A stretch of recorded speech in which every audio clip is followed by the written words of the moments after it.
Hello and welcome back. This is the week 7 lecture. So this week we're talking about Latin American cinema, but our primary focus will be on the cinema of Mexico. And the film that we're watching this week is a very interesting joint production, a collaboration between Hollywood and one of America's best known film directors from sort of the golden age of Hollywood and some Mexican filmmakers that were very important to the history of Mexican film. So we'll talk about The Fugitive today. That is our film from 1947, directed by John Ford, who I mentioned briefly last week. This is not to be confused with the 1993 film, also called The Fugitive, starring Harrison Ford. This is not the one about the guy wrongfully accused of murdering his wife. Okay, different movie, same title. All right. So we'll talk about The Fugitive. It's a little bit challenging in some ways. You might find it a little bit light on plot. We'll talk more about that. It does have a plot, and it has some pretty important thematic material that we can discuss as well. But I would really encourage you guys to view The Fugitive as a largely visual experience. I mean, all movies are, but this movie is especially known and remembered for its visuals, its cinematography, the camera work, the composition of individual camera shots and scenes, just how everything looks on screen. That's probably the best way to appreciate the movie. You don't have to worry so much about the story, though you can certainly follow it and have opinions on it. But I would like you to try to sort of feel immersed in the atmosphere, in the place, the setting, because that's very important for the movie. It was filmed on location in Mexico with largely a Mexican crew. So we'll talk more about that a little bit later. But just to briefly cover what we are reading this week from the book, they sort of take you through the early history of Latin American cinema. I'm not going to rehearse all of that now, but just kind of important to remember that back in the 1890s, at the very beginning of our cinematic history, the Lumiere brothers, those two French guys who were early pioneers, we saw some of their films, they sort of had this traveling exhibition, and they went to a lot of different countries throughout the world, including the US, to kind of show off their new technology, to show people movies, often for the first time. Remember, their big innovation was figuring out how to exhibit movies, how to actually project a movie onto the big screen. That's something that we had not previously been able to do prior to like 1895, 1896. So by the 1890s, they're going around, they're showing this technology to other people, often showing people movies for the first time. So they tour Latin America. They're in Mexico in 1896. They're in, I believe, Cuba in 1897. Other European filmmakers make tours of Latin America. So cinema sort of gets introduced somewhat slowly over time to all these different countries throughout Latin America. Mexico being first by 1898, Brazil, 1902 is when movies are first exhibited in Chile, 1905 in Colombia. By 1911, they're in Peru. So we see this gradual spread of the technology. And usually within a couple of years of the first film exhibition in those countries, we start seeing the first sort of local domestic film production in those countries. So that's kind of a pattern that you can detect in a lot of different places. Not long after people first see movies, they're making movies. It usually doesn't take that long. But as the book points out, a lot of the early films in Latin America were not fiction films, and this was true in Europe too. A lot of them were what we would now call nonfiction or documentaries, often documenting exotic landscapes or current events, things that were happening at at the time, like military parades. And in smaller countries, there really wasn't that much domestic film production for several decades. However, in the bigger countries, the really populous, densely packed countries like Mexico, Brazil, Argentina, you do see vibrant local film industries emerge pretty early on. And we're going to definitely see some examples of that with Mexican film today. They talk about some distinct genres that develop throughout Latin America, but in many cases, the same genres that were popular there were also popular here. So they have their own versions of comedies, their own sort of melodramas. We talked about that genre as important in early American film, true in other places as well. Historical dramas, like what we might call costume dramas or period pieces, were popular. So a lot of the same genres that we know.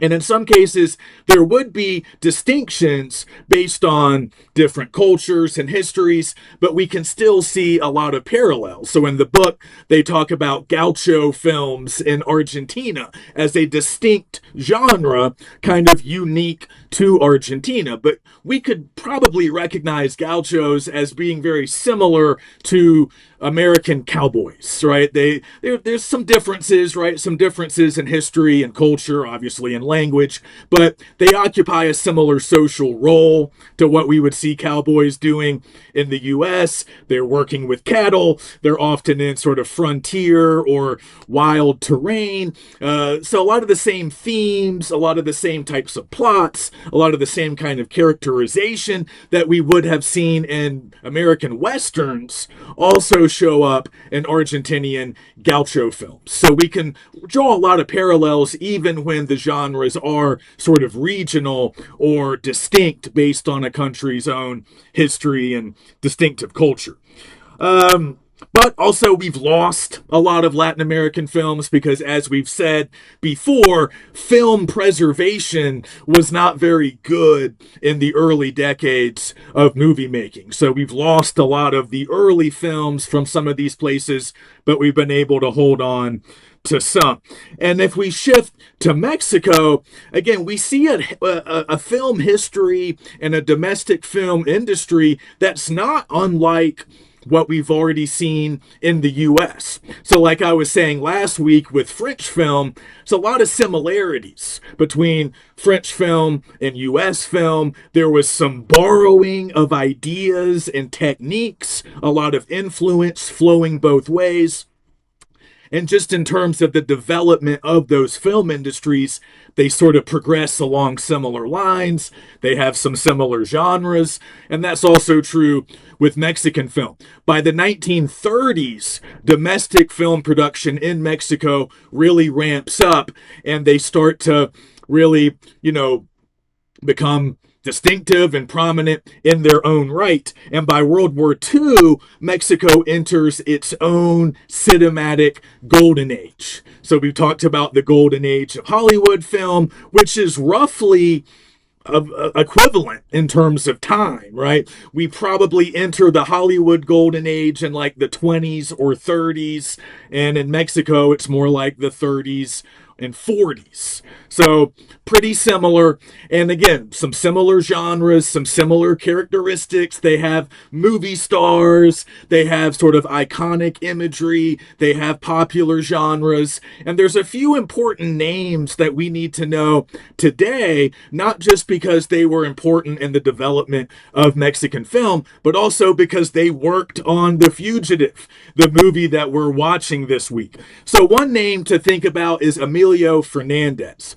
He's often credited as like the father or the grandfather of the Mexican golden age of cinema.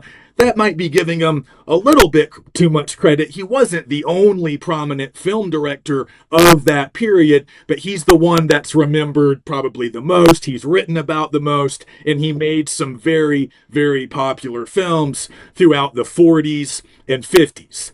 Fernandez is kind of interesting. He started out his career as an actor. He appeared in both Mexican and U.S. films, and then later he transitioned to directing pretty much full time. Now, he is the assistant director on The Fugitive. So John Ford, who we've mentioned, the famous American director, he's the director. He's in charge of the production, but Fernandez assisted him, and they had a very close working relationship. So Fernandez directed a lot of films of his own, and then he's working with Ford on The Fugitive. So the collaboration between the two of them is important. They're two really big names in their respective nations' film histories, and they had a good, close working relationship, respected each other, appreciated each other. And Ford knew, if he was going to make a movie in Mexico with largely a Mexican crew, he was going to need some Mexican filmmakers to sort of take part and help out and have their voices heard as well. So Fernandez is important. He directs a lot of big movies in Mexico, but continues to be an occasional presence in the U.S. film industry as well. And we'll notice that's true of a lot of the figures we hear about today. A lot of Mexican actors during this time were able to find some work in the U.S. in American films, often playing highly stereotypical roles, often not receiving top billing, right? It was a different dynamic, but they were able to find some crossover success. So Fernandez is an example of that. Also, another big movie star of the period was Dolores Del Rio, and she appears in The Fugitive as well. So we'll talk more about her, but she was a very famous actress in Mexico, also appears in some U.S. films. So she was a big deal, and it was kind of a big deal for her to be cast in The Fugitive as well.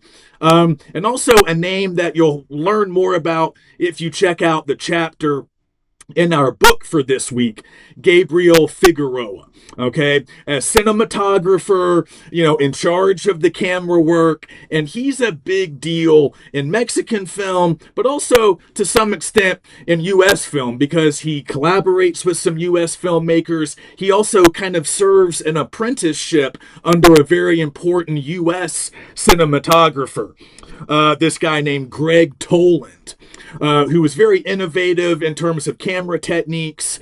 He was the cinematographer on the famous U.S. film Citizen Kane, which came out in 1941, directed by Orson Welles. And Welles was kind of a newcomer to film. His background was more in stage and radio stuff. So by all accounts, Toland really kind of showed him the ropes as far as how to shoot a movie, camera placement, how to move the camera, how to get the lighting set up, right? How to make everything look good. So Toland's often credited as being a really important early innovator in cinematography, developing more modern camera techniques.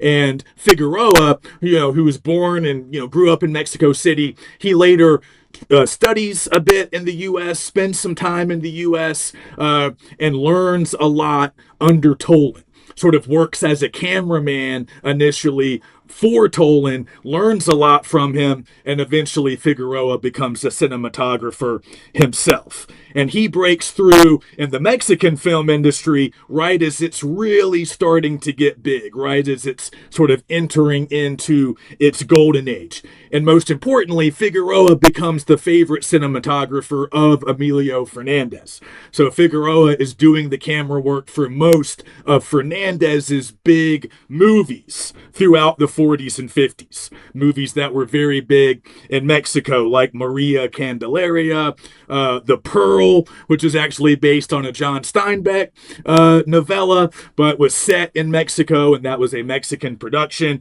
also directed by Fernandez. Salon, Mexico, which comes out at the end of the 40s. These are movies that most Americans probably don't know, but they were big in Mexico. And they were big in making Fernandez a star. Dolores Del Rio, who appeared in a lot of Fernandez's movies, she became a star. And Figueroa also, at least within movie nerd circles, becomes a star because his camera work is really distinctive. His use of lighting, really distinctive. The sort of play of dark and light. shadows. He becomes quite well known, and his movies, really, like movies that he shoots, sort of have his own distinctive visual signature. So again, they're Emilio Fernandez's movies because Fernandez is the director, but a lot of the visual style comes from Figueroa, the cinematographer. And as they mention in the book, Figueroa is kind of credited with creating a lot of this iconic imagery, a lot of the beautiful images often associated with Mexico. Now, some would argue that many of those images and the associations that they are meant to evoke are perhaps somewhat stereotypical, and don't always maybe cast certain classes or types of people in Mexico in the best light. One example would be Native Americans in some cases, women in some cases, but they are iconic images that show up often in the movies. But then, as we've seen examples of before, a lot of times those images get sort of taken out of the movies and they just become famous images. Some of these would be Dolores del Rio with sort of a dramatic backdrop of mountains or desert behind her. So the way this is often described or talked about by film historians is like Figueroa is really showing the beauty of the landscape in Mexico, the sort of dramatic, physical features of their landscape, their geography, and also sort of featuring certain kinds of people in like picturesque settings. Again, these would often be beautiful women, sometimes an air of sort of tragedy, poverty in some cases, but also a focus on natural beauty, in some cases physical beauty. And these are images that kind of endured both in Mexico and in other places. They kind of got exported to other parts of the world and started to kind of symbolize Mexico or represent what Mexico was. And again, you could argue it was sometimes a bit of a reduction or a simplification, but it was an important part of the golden age of Mexican cinema, the development of these lasting cultural products. So Figueroa is a big deal over there, and he's still thought of today by film historians and practitioners of the cinematic arts as just a really important figure as movies continue to kind of develop, progress, and become more modern. So a little bit of a backstory now on The Fugitive. This is a little bit of trivia, but it's kind of fun, and it gives you a little bit more context in which to sort of appreciate the film itself. So when Ford got ready to make The Fugitive, he wanted to work with Toland. So in addition to working with a lot of other well-known directors, Toland had been the cinematographer for Ford on a lot of Ford's westerns, a lot of his big hit movies. So Ford wanted to work with Toland again. But Toland was currently under contract to the Goldwyn Productions studio, run by this sort of notorious studio head, Samuel Goldwyn. This is one of those studios that no longer survives. I think they got absorbed by some other studio, so there's no longer a Goldwyn studio, but there was for many decades. And they weren't as big as some of the other studios because they didn't have their own distribution arm. They were just a production studio. So they made movies, and then they needed other studios normally to distribute those movies to the theaters. But still, Goldwyn was a power player during the golden age of Hollywood, and he was sort of cantankerous and notorious for being difficult to get along with. And Toland, like I've said before, a lot of these creative guys, they were under contract to a particular studio. So they had to make a certain number of movies for that studio according to the terms of their contract. They weren't always able to just go and freelance and work with whoever. They had to satisfy the terms of their contract. So Toland was under contract to Goldwyn, and Goldwyn would not release him from that contract to go work in Mexico with Ford on The Fugitive, because this was not a Goldwyn picture. This was not a Goldwyn film. Okay, Ford had actually created his own studio. See, you might think this is kind of beside the point, but it's a little bit interesting to think about because Ford was one of the early directors who realized that having control, like having full creative control, was really dependent on the studio structure. So he realized that as long as he was working for other studios, he was never going to have complete creative control over his own films. So he starts a trend that a lot of other filmmakers would follow. He wasn't the first to do it, but he created his own studio, and this would become a lot more common later on, and now it's quite common for directors, producers to go out and start their own studio so they can kind of be their own boss. So Ford creates Argosy Pictures, which was his own studio, and they were largely responsible for the production, but then they got RKO, another big Hollywood studio, to handle distribution, because Argosy was just doing production, like Goldwyn. But because Goldwyn wasn't involved in this movie, he told Ford, no, you can't have Toland. He's still under contract to me, and I'm not going to release him and let him go down to Mexico. So that irritated Ford, but Toland was then asked to recommend another cinematographer that Ford could use, and Toland recommended Figueroa, his former student, his former cameraman, who was back in Mexico working on Mexican films with Fernandez, but Toland said, hey, this guy's really good. You should use him. So that's what Ford did. And ultimately, once Ford realized that Figueroa had learned a lot from Toland and was a very competent cinematographer, Ford gives him a lot of creative control. So again, the visual style of the movie, of The Fugitive, largely comes from Figueroa, right? It's really his. So after the film came out and it was a relative success, Goldwyn offers Figueroa a contract and says, hey, this guy's pretty good. I want him to work for me. So he gives Figueroa a chance to come to Hollywood, but Figueroa declines. He wanted to stay in Mexico City, close to friends and family.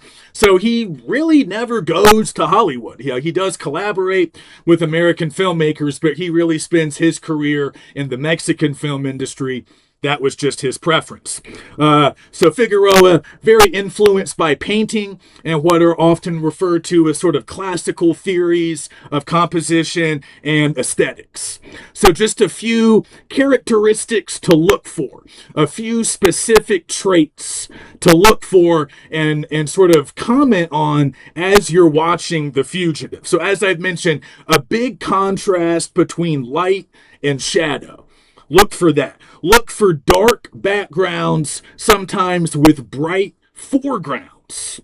I'm sorry, I got that backwards. Look for dark foregrounds combined with bright backgrounds. That's another thing he's known for. Also, a lot of his scenes will feature torches or candles or flames supplying the light source. So we might see some examples of that. Sharp angles, setting subjects against an atmosphere of intense blacks or whites or even colors. So look for that. Sharp camera angles that set the subject at a really sharp contrast to whatever is behind them. Also, deep focus photography, which we talked about last week with Renoir and the rules of the game. So we said that was a big characteristic of the cinematography in that film. Deep focus, which means the camera is capturing a lot of action in a single shot. We can see the foreground and we can see the background. There's a lot that's in focus. So there's a lot that's available to the eyes of the viewer.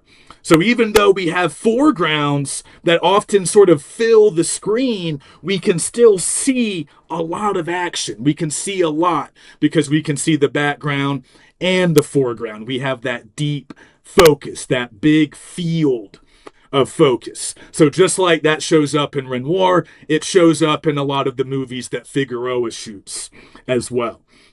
So the legend has it, that Ford initially set out to do a pretty faithful adaptation of a popular novel. So this movie is based on a book. The Fugitive is based on a 1940 novel by this British writer, Graham Greene, called The Power and the Glory. It's a good book. I actually would recommend it if you're interested in the movie.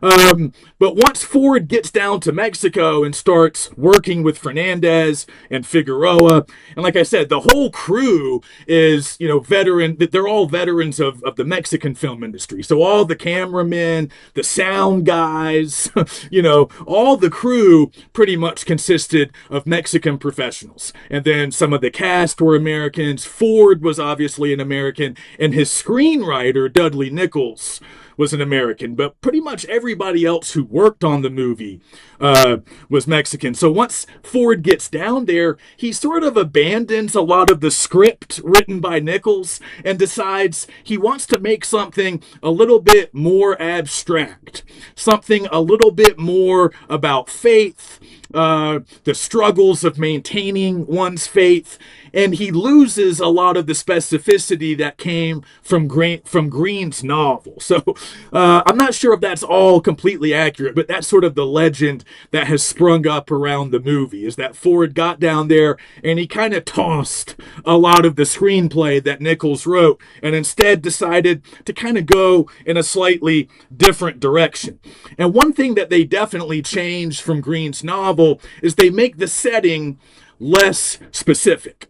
So this is a little complicated, right? Because we know they are filming in Mexico using Mexican actors, largely a Mexican crew, and there's a lot of indicators that we are in Mexico, but they never really say that explicitly. So if you're watching the movie, at the very beginning, we get that voiceover, we get a little bit of a sort of introduction to the story, and we're just told that we're in Latin America, like somewhere kind of close to the equator, and that's about all the information that we get. So we don't get a specific country, we don't get a specific region or town, and that's different than Green's novel. Green's novel is very much set in Mexico during the Mexican Revolution. And the priest, the Catholic priest who is the protagonist, he's on the run just like he is in the movie, but we have a lot more detail about why, like what's going on, why is there why is there this kind of war on the clergy, these like anti-clerical orders coming from the revolutionary government, which really did happen in certain places. So all of that gets filled in a lot more. We get a lot more history, a lot more context in the novel. Ford basically decides to get rid of a lot of that. The setting is still largely the same. Again, we can assume that we're still pretty much in Mexico, even though that's not specified. And it seems like we are still in the midst of the revolution, or maybe the revolution has just ended. And we have these suddenly very different conditions, and the priest is now sort of being persecuted. They want to lock him up, potentially kill him. He's fleeing from this very zealous police lieutenant who's carrying out, again, these anti-clerical orders from the new revolutionary government, which are based on some real things that happened during and after the Mexican Revolution. Again, they're simplifying it. Green captures a little bit more of the nuance in the novel. In the movie, we get sort of a more simplified version because they don't really explain a lot. And we just get this sort of vague notion that the new government is kind of communist, which is sort of true, and they're anti-religion, which again, sort of true, yeah. Particularly certain branches and groups during that time. They are anti-clergy. Now, they had some reasons for that, like Ford's not really interested in presenting their side. And in some cases, priests were killed. Like, that's not an exaggeration. Some priests were rounded up and executed. Others were jailed, beaten, mistreated in various ways. Some of these revolutionary factions thought that the clergy had been sort of complicit in oppressing the people, particularly rural people, for a long time. And again, we don't need to get into all of the history. You can read more about it if you're interested, but not trying to justify what they were doing, but just pointing out there was a long feud between some of these revolutionary groups and the clergy.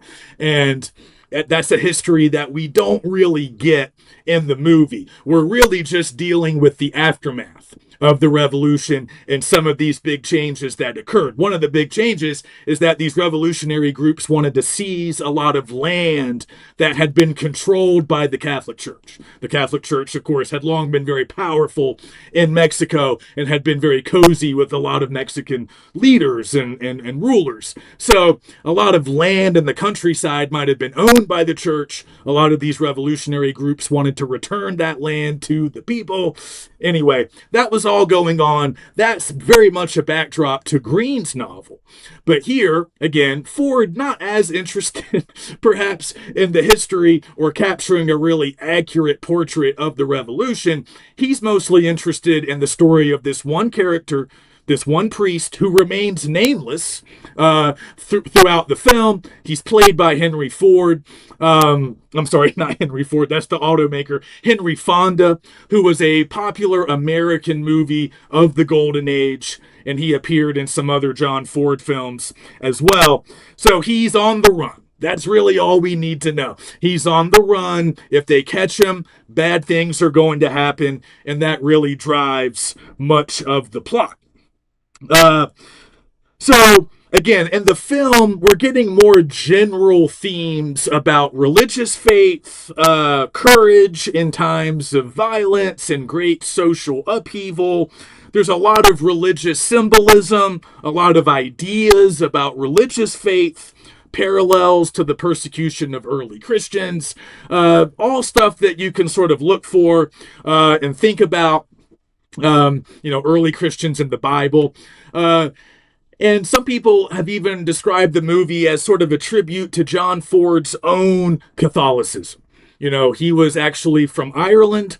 He immigrated to the U.S. as a young man and was a devout Catholic, as far as we can tell, throughout his life. So this is very much about trials of faith, how faith can maybe sustain somebody through difficult times, but also the difficulty of maintaining faith in the face of other people who might not have that faith or certain circumstances that threaten it or imperil the person who is maintaining the faith, as is the case here. So again, I think it's more important to think about it as a visual work of art. Think about the cinematography. Think about the black and white photography. Think about how things look on screen. Again, think about the framing of certain shots. Think about composition. Remember, Figueroa, very influenced by painting. One of his friends in Mexico City was the famous Mexican painter Diego Rivera. So he's well versed in sort of classic art theory and classical notions of composition, not in terms of writing, but in terms of painting. Right? In terms of sort of using your canvas and how things are arranged. So try to look for that in the cinematography when you're watching the film. Also, light. Figueroa has a famous quote about sort of what a cinematographer does. And he talks a lot about light. I wish I had written down the quote, but he's asked to kind of, explain the relationship between director and cinematographer. And he's not talking specifically about this film, just in general. He says the director sort of explains what he wants, right? What he wants in a particular scene or a particular shot. And then it's up to the cinematographer to make it happen. It's up to the cinematographer to capture exactly what is in the director's mind. But what Figueroa really focuses on is light.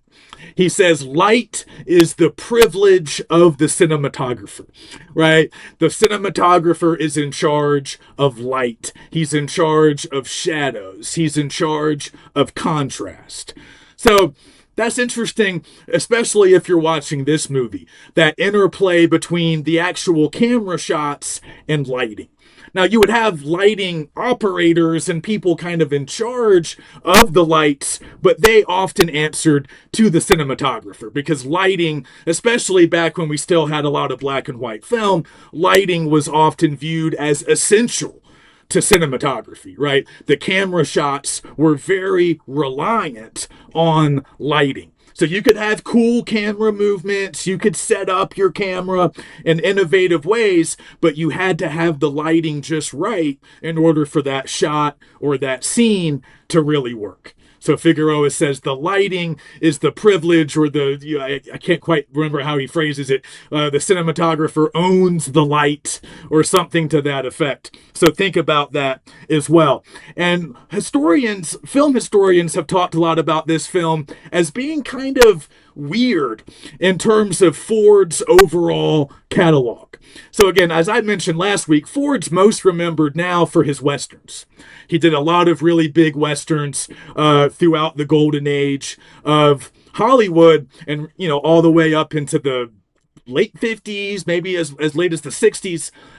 That's usually what people think about with him. He had a long working relationship with John Wayne, but also he made some different kinds of movies, and this is often thought of as one of his more sort of artistic, arty kind of films. Again, a little bit abstract. It's not a ton of action. I mean, we do get the American killer on the run, played by Ward Bond, who was a pretty popular American actor, showed up in a lot of Westerns, crime dramas, usually played cowboys, gangsters, or cops. So he shows up to kind of give us a little bit of action. He's also on the run. His story is kind of parallel to The Priest's, but largely, this is a movie that's more sort of meditative, I would say.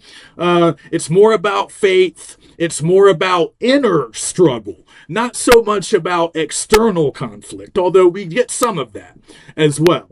But a little bit atypical when compared to a lot of the other movies Ford made. And when Ford was asked about it late in his life, he's quoted as saying, "I just enjoy looking at it." Again, really talking about Figueroa's camera work. Ford said, "To me, it was perfect." And he went on to say he didn't care so much about the story. It was more about this character. It was about faith. And for him, it was about the visuals. So a lot of it was shot on sound stages in Mexico, but they also did some on-location shooting in the countryside, but all filmed in Mexico. So he's talking about the landscape, but he's also talking about the camera work, the composition, the work of Figueroa. And then another famous quote from a film historian talking about the movie. He says, and this isn't Ford, this is somebody writing about Ford, says, "In terms of composition, lighting, and editing, the film is one of Ford's most enjoyable, though it's quite different from many of the others." So I hope you guys enjoy it, at least visually. Give it some time. It does require some patience. But I think you'll enjoy it, at least on some of the levels that we've talked about today. And again, it features Dolores Del Rio. She plays Maria Dolores in the film. So she was a big actress who did some U.S. work as well, but also Ward Bond, Henry Fonda, and maybe a couple of other prominent American actors show up as well. Before we sign off, I did want to just give you a little bit more history on Mexican film. I actually meant to get into this earlier in the lecture, but I got into The Fugitive instead. But just to go back to some origins and something that makes the development of Mexican film a little bit distinctive and sort of fascinating is the Mexican Revolution, which we just talked about a little bit in relation to the film. So again, this isn't history class. We don't have to be experts, but it might be nice for you to know just a little bit about this historical period. So it occurs between roughly 1910 and 1920. So roughly a 10-year period of revolution, a lot of fighting, a lot of upheaval in Mexico. And during that time, the Mexican film industry hasn't really gotten its legs yet, but there had been a little bit of domestic film production. So an important name to remember if we're just thinking about Mexican film history is Salvador Toscano.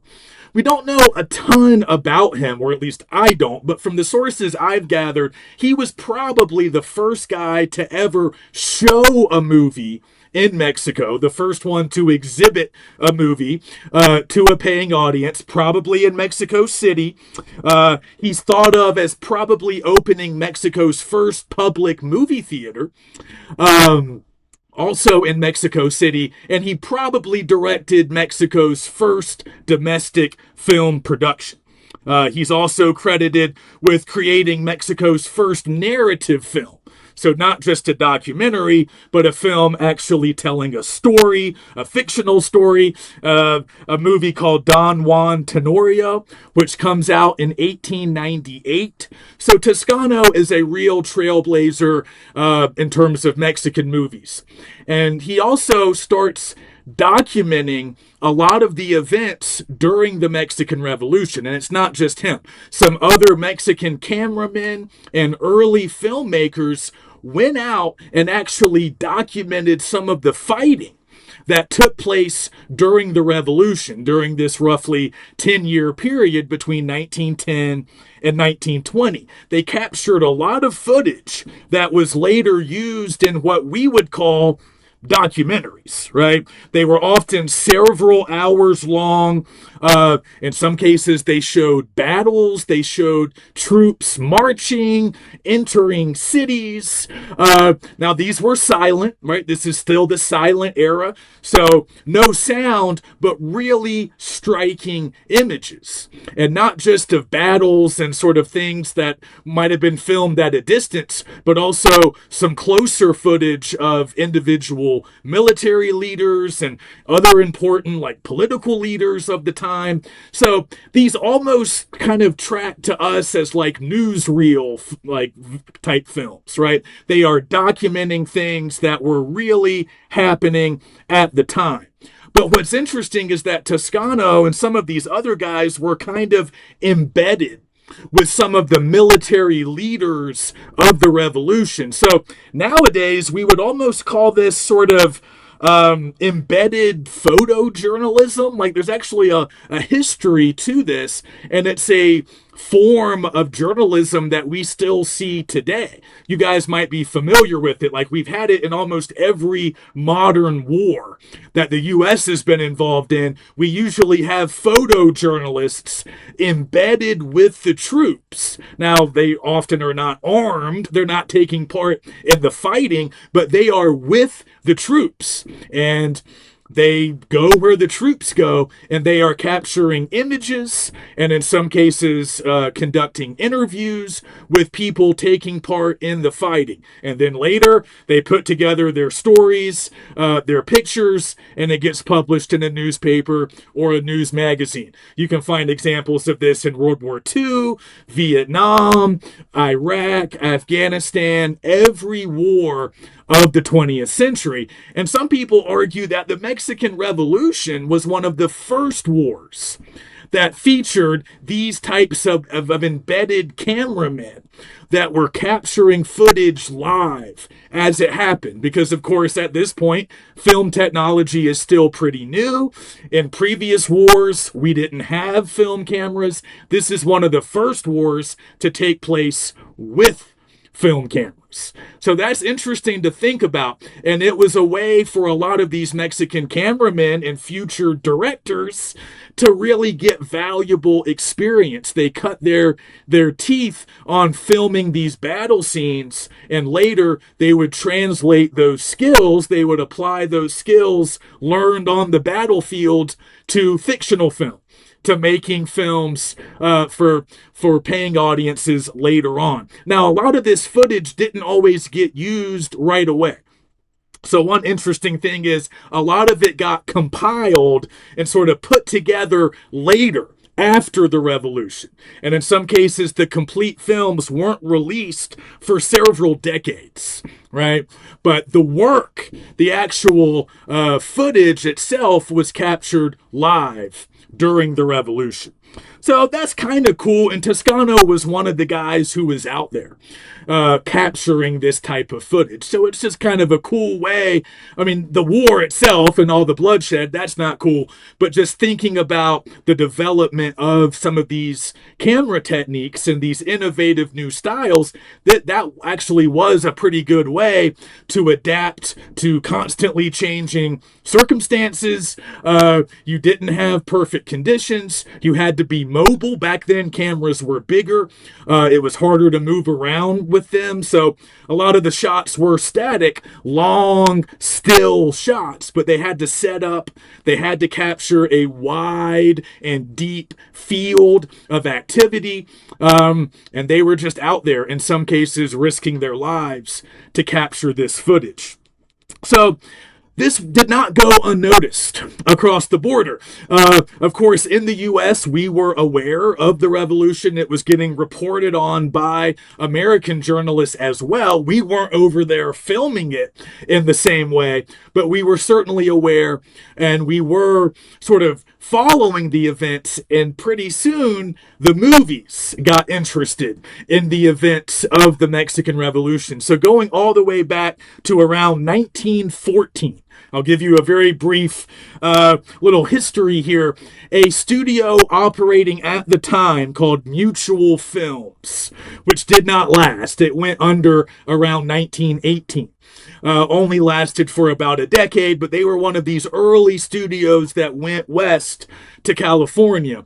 And Mutual actually set up a contract with Pancho Villa, a very famous, some would say infamous, sort of guerrilla rebel leader in Mexico during the revolution. He was active in northern Mexico, not far from the U.S. border. In fact, he made a few incursions into the U.S. and even had a confrontation or two with U.S. troops. But he was mostly fighting against the government forces at the time in Mexico.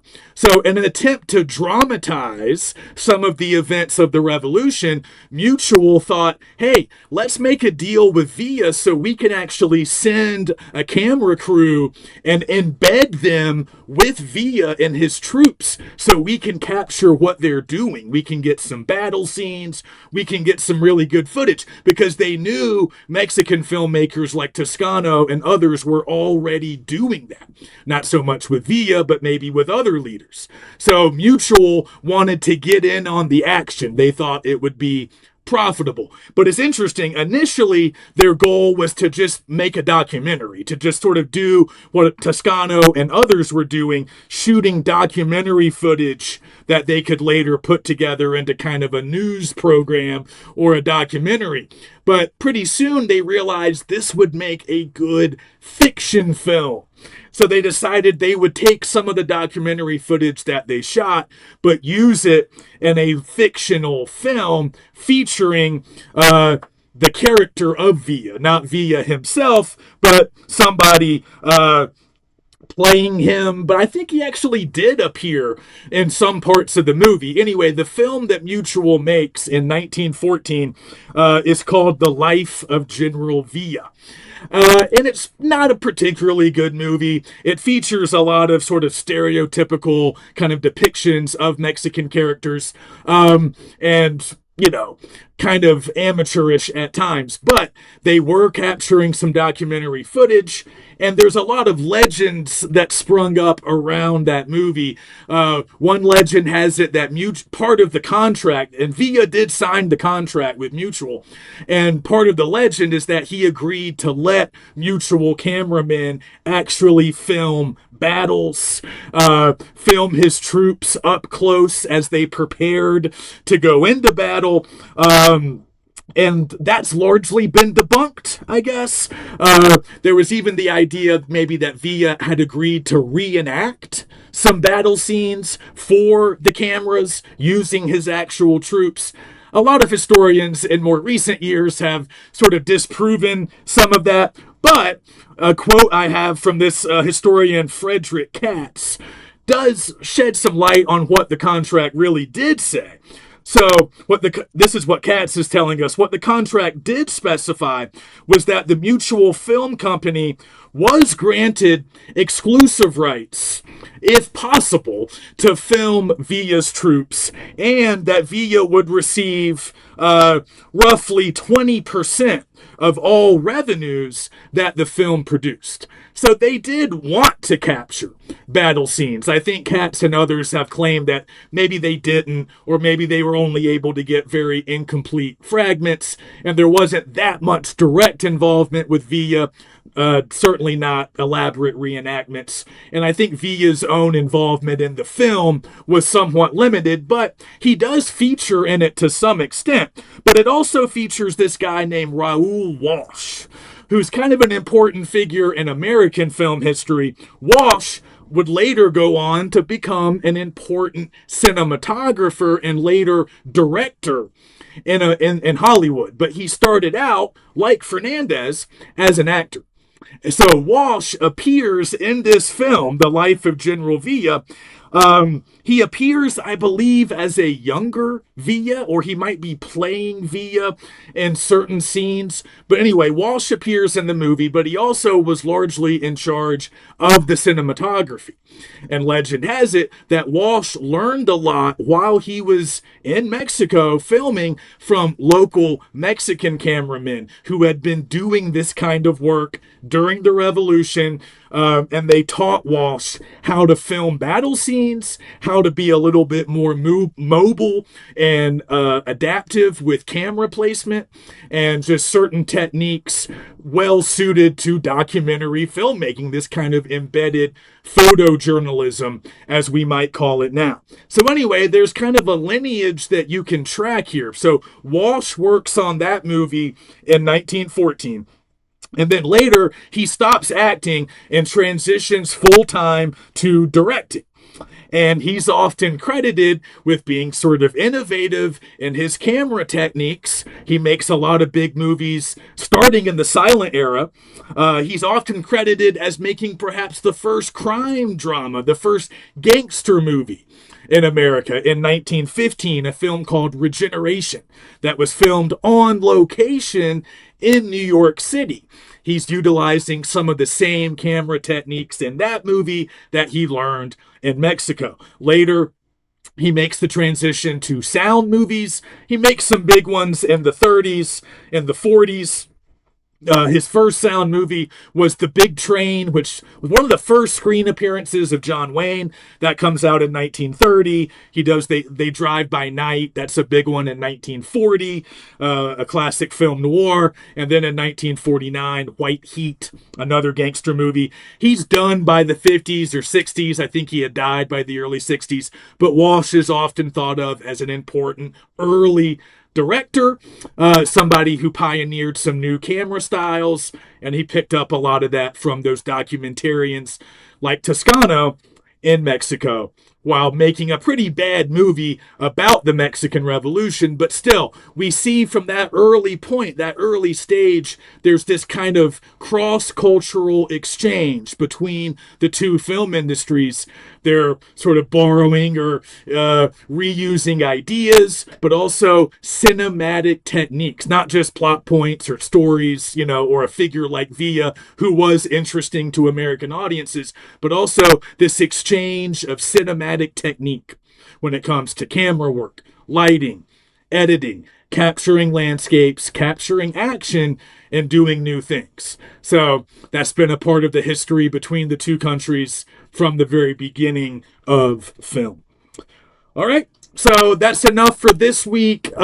Next week, we get back to Hollywood full-time, and we'll sort of wrap up this unit with On the Waterfront, a famous film from the 1950s, and that will take us up to the halfway point of the semester. So I did want to mention our midterm essay, which will be due after week 8.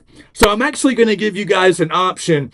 You can submit the paper at the end of week 8, which is, I believe, March 23rd. But then the week after that is spring break. So we are not going to be in session for that final week of March. So if you want, you're welcome to submit the midterm essay on March 30th as we return from spring break and get ready to jump into week 9. And for us, week 9 starts I believe, our final unit, which is just modern film, starting in the 1960s.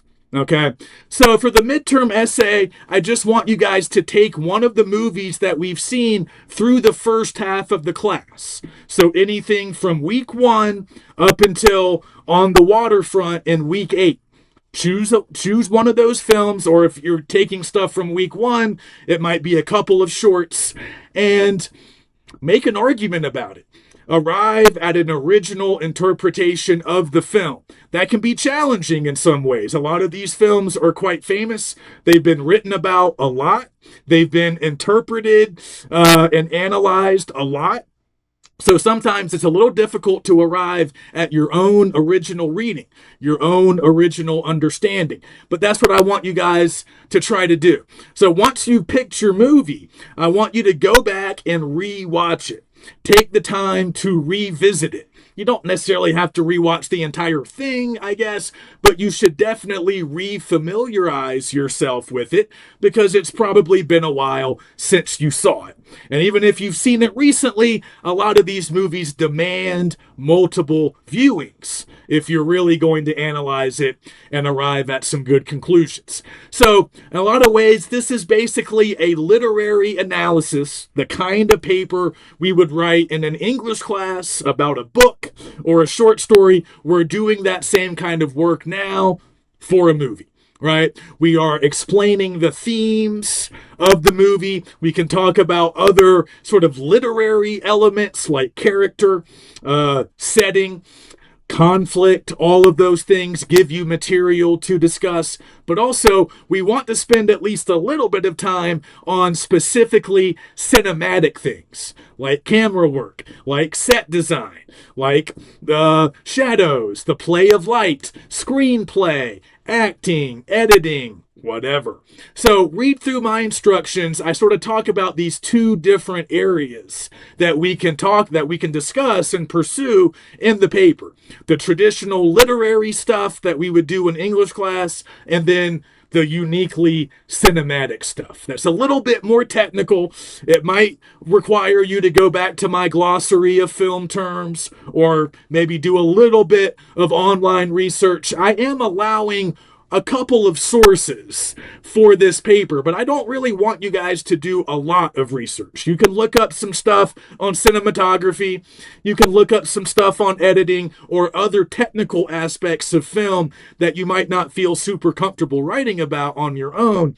But when it comes to interpreting the film, I really want you guys to do that on your own. Don't rely on what other people have said about the movie. I want to hear what you have to say, what it means to you. All right? So if you have questions, let me know, and I'm happy to talk more about the paper. We can also have a video conference if you want more info. And remember, you can always send me a rough draft of the paper as long as I have a few days before the due date to give you some feedback. So that's always an option. And I believe on the final draft, I'm going to require that you submit rough drafts. It's not a requirement for the midterm, but it is an option. So remember, the midterm's just a paper. It's not a test. We don't have any tests, but start thinking about the paper. Start thinking about what film you want to write about. And I will see you guys next week.